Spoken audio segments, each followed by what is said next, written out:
Hi, welcome back. ഇന്ന് നമുക്ക് 1/2 kilo beef വെച്ചിട്ട് അച്ചാർ എങ്ങനെ ഉണ്ടാക്കുന്നത് നോക്കാം. നമ്മളിതിന് മുമ്പ് ഫിഷ് പിക്കിൾ ഇട്ടിട്ടുണ്ട്, അതെല്ലാവരും ഒന്ന് കണ്ടു നോക്കണം. അയില മീനും കൊണ്ടാണ് നമ്മളത് ചെയ്തിട്ടുള്ളത്. അതേപോലെ ഇത് ബീഫ് പിക്കിൾ എങ്ങനെ ഉണ്ടാക്കുന്നത് നോക്കാം. 1/2 കിലോ ബീഫിൽ 1/2 സ്പൂൺ മുളക് പൊടി, കുറച്ച് ഉപ്പ്, കുറച്ച് മഞ്ഞൾപ്പൊടി ഇട്ടിട്ട് ഒരു 10 വിസിലോളം വെച്ചിട്ട് നന്നായി സോഫ്റ്റായി വേവിച്ച് വെച്ചിട്ടുണ്ട്.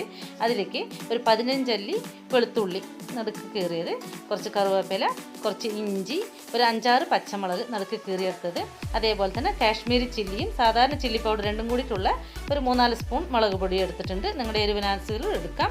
അതിൻ്റെ കൂടെ നമുക്ക് അത്യാവശ്യം വേണ്ടത് വിനീഗറാണ്. വിനീഗർ ചേർക്കാതെ അച്ചാർ ഉണ്ടാക്കിയാൽ ശരിയാവില്ല. അതുകൊണ്ട് നമുക്ക് വിനീഗർ കുറച്ച് വേണം. കൂടെ കുറച്ച് നന്നായി തിളപ്പിച്ച് ആറ്റിയ വെള്ളം വേണം. വെള്ളം നമുക്ക് പച്ചവെള്ളം നേരിട്ട് ചേർക്കരുത്, അതുകൊണ്ടാണിത്. ഒരു പാനിൽ എണ്ണ ചൂടാകുമ്പോൾ, എണ്ണ പറഞ്ഞാൽ ഒന്നെങ്കിൽ നല്ലെണ്ണ അല്ലെങ്കിൽ റിഫൈൻഡ് ആയാലും കുഴപ്പമില്ല. നല്ലെണ്ണയാണ് ഏറ്റവും നല്ലത് അച്ചാറുണ്ടാക്കാൻ. നന്നായി ചൂടായി വരുമ്പോൾ അതിലേക്ക് കറുവേപ്പിലയും മറ്റുള്ള സാധനങ്ങളൊക്കെ നന്നായി ഒന്ന് വറുത്ത് കോരണം. ഒട്ടും തന്നെ വെള്ളം പാടില്ല, അതാണ് അതിൻ്റെ മെയിനായിട്ടുള്ളത്. വെള്ളം ഉണ്ടെങ്കിൽ അച്ചാർ വേഗം കേടായി പോകും. അതുകൊണ്ട് തീ പാകം പോലെ വെച്ചിട്ട് മെല്ലെ എല്ലാം ഒന്ന് വറുത്ത് കോരണം. നമുക്കത് ആദ്യം കറുവേപ്പില ക്ലീനായി അങ്ങോട്ട് വറുത്തെടുക്കാം.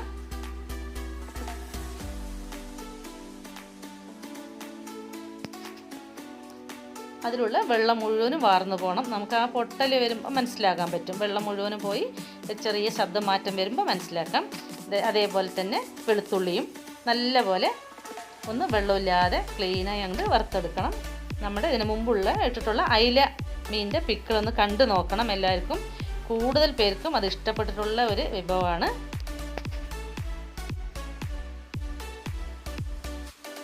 ഇത് ബ്രൗൺ കളറായി വന്നിട്ടുണ്ട്. ഒന്ന് കരിയരുത്, സൂക്ഷിച്ച് നല്ലപോലെ അങ്ങോട്ട് വറുത്ത് കോരണം. ഇഞ്ചി നീളത്തിലരിഞ്ഞത്. നമ്മുടെ ചാനൽ ആദ്യമായി കാണുന്നവർ സബ്സ്ക്രൈബ് ചെയ്യണം, ലൈക്ക് ചെയ്യണം, ഷെയർ ചെയ്യണം. നിങ്ങളുടെ സപ്പോർട്ട് ഉണ്ടാവണം. ബീഫ് മൂത്തതാണെങ്കിൽ കുറച്ചുകൂടി നന്നായി സോഫ്റ്റായി വേവിക്കാൻ നോക്കണം. നമുക്കിത് വർഷങ്ങളോളം എടുത്തു വെച്ചാലും കേടാവില്ല. അതേ രീതിയിൽ ചെയ്തു വന്നാൽ മതി. ഇഞ്ചി നല്ലപോലെ വറുത്ത് കോരിയിട്ടുണ്ട്.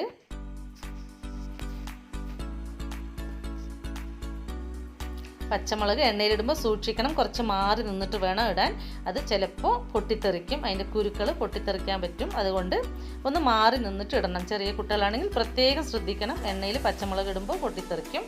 അതുകൊണ്ട് ഒന്ന് മാറി നിന്നിട്ട് വേണം ഇടാൻ. തീരെ വെള്ളമില്ലാതെ നല്ലപോലെ ഒന്ന് വറുത്ത് കോരണം.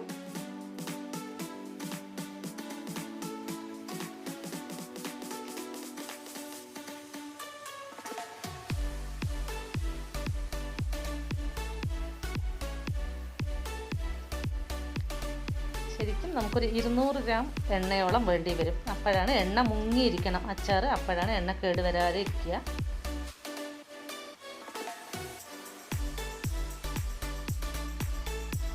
ഇതെല്ലാം തന്നെ നല്ലപോലെ വറുത്ത് കോരിയിട്ടുണ്ട്.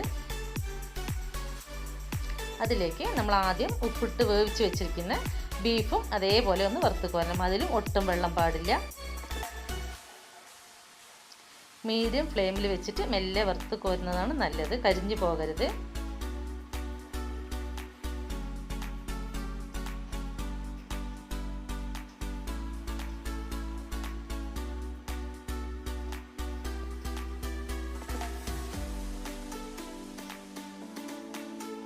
നല്ലപോലെ വെന്ത് വന്നിട്ടുണ്ട്.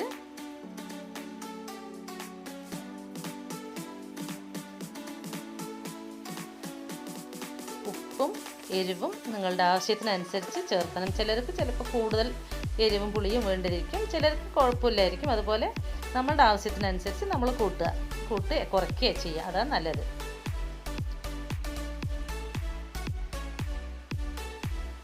പ്രത്യേകിച്ച് മഴക്കാലത്തൊക്കെ അച്ചാർ കൂട്ടം നല്ല രസമുണ്ടാകും. അതാണ് ഞാൻ എപ്പോഴും വേനൽക്കാലത്ത് നിറയെ അച്ചാർ ഉണ്ടാക്കി വെക്കും വീട്ടിൽ.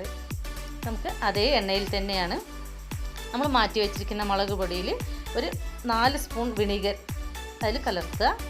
എന്നിട്ട് നന്നായി ഒന്ന് മിക്സ് ചെയ്യണം. കട്ടയില്ലാതെ മിക്സ് ചെയ്തിട്ട് ഈ എണ്ണയിലേക്ക് ഇട്ട് കൊടുക്കുക.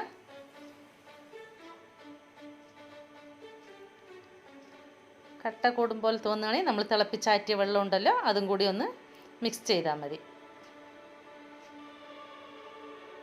തീ വളരെ സിമ്മിൽ വെച്ചിട്ട് വേണം ഇത് ചെയ്യാൻ, ഇല്ലെങ്കിൽ എണ്ണ മുളക് പൊടി കരിഞ്ഞു പോകും. കളർ മാറിയാൽ അച്ചാർക്ക് ഭംഗി ഉണ്ടാവില്ല. ഈ കളർ പോലെ വരണം, അതാണ് നോക്കേണ്ടത്.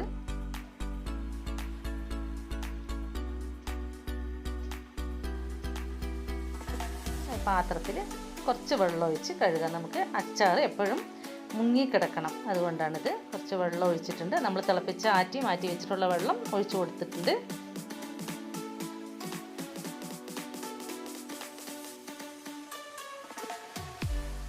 അത് തിളച്ച് വരുമ്പോൾ നമ്മൾ വറുത്ത് കോരി വെച്ചിട്ടുള്ള എല്ലാ സാധനങ്ങളും ഇട്ട് കൊടുക്കാം. ആവശ്യത്തിനുള്ള ഉപ്പ് ഇട്ട് കൊടുക്കാം. ആദ്യം നമ്മൾ ബീഫിൽ കുറച്ച് ഉപ്പ് ഇട്ടിട്ടുണ്ട്, പോരാത്ത് ചാറ്റിനുള്ളത് ഇട്ട് കൊടുക്കാം. എല്ലാം തന്നെ ഒന്ന് ഇട്ടിട്ട് നന്നായി ഒന്ന് കുറുകി എണ്ണ തെളിഞ്ഞ് വരണം, അത്രയേ ഉള്ളൂ.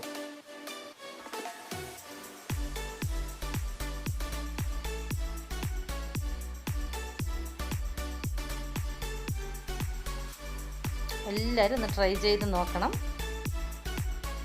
ഇത് കണ്ടില്ലേ, നമ്മുടെ അച്ചാറിൻ്റെ വെള്ളം നന്നായി കുറുകി വരുന്നുണ്ട്.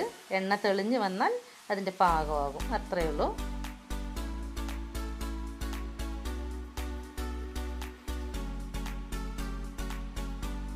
നമ്മുടെ അസലായിട്ടുള്ള അച്ചാർ റെഡി ആയിട്ടുണ്ട്. അതിന് ഒരു വൃത്തിയുള്ള ബോട്ടലിൽ ആക്കി വെക്കണം. പ്ലാസ്റ്റിക് കുപ്പികളിൽ ഒരിക്കലും അച്ചാർ ആക്കി വെക്കാൻ പാടില്ല, അത് ദേഹത്തേക്ക് കേടാണ്. അതുകൊണ്ട് നമ്മൾ നല്ല ബോട്ടൽ കുപ്പിനെ കഴുകി വെയിലത്ത് വെച്ച് ഉണക്കിയിട്ട് വേണം അച്ചാറാക്കി വെക്കാൻ, എന്നാൽ വർഷങ്ങളോളം അത് കേടുവരില്ല.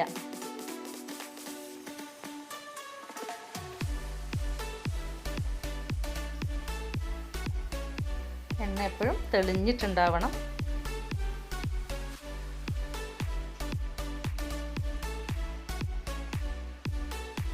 നിങ്ങളുടെ അഭിപ്രായങ്ങൾ കമൻസിൽ അറിയിക്കണം. എല്ലാം നമ്മൾ അച്ചാറാക്കി കഴിഞ്ഞ ശേഷം കയ്യിൽ കുറച്ച് നല്ലെണ്ണയാക്കിയിട്ട് അതിൻ്റെ ചുറ്റും അകത്തും പുറത്തുമായി തേച്ചിട്ട് ഒരു തുണിയിൽ കുറച്ച് എണ്ണ മുക്കി അതിനെ അടച്ചു വെച്ചാൽ ഒട്ടും പൂപ്പലും അഴുക്കും ഒന്നും വരില്ല. വൃത്തിയായിട്ട് ഒരു വർഷത്തോളം നമുക്ക് ഉപയോഗിക്കാം. Thank you. ഇനി ഒരു നല്ലൊരു വീഡിയോ ആയിട്ട് വരാം. ബൈ.